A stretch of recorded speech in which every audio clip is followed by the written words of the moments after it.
So, you know, Arthur Rubinstein once said, music is not the notes. It's the time you take between the notes. And isn't it so relevant to what we do? It's the timing you take between them. And I'd like to do another exercise with you. I'm going to play you a Chopin nocturne. And I play it without any timing between the notes, and it will sound something like this.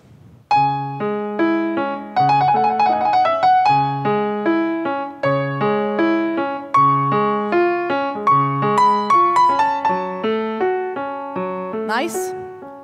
No, no, it's terrible, it's terrible. Now let's try it differently.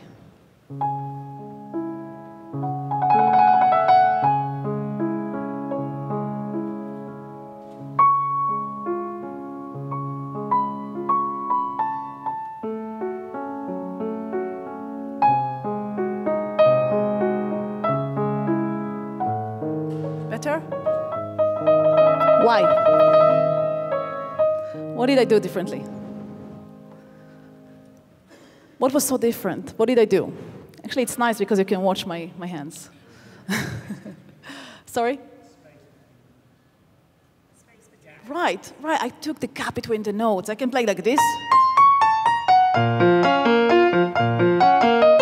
I do the jaw, but if I do this, it's difficult.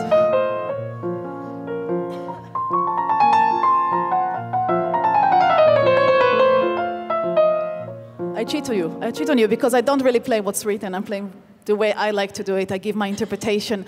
And I take responsibility for what I do. And that's why it's so beautiful to go to a record store or to just go on YouTube nowadays and to see the Chopin nocturnes in at least 100 different performers do it so differently. And you can see Arthur Rubinstein playing it for 5 minutes.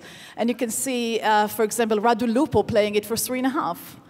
And you can even see 2.5. So it's quite amazing how people can take the same notes and deliver it so differently.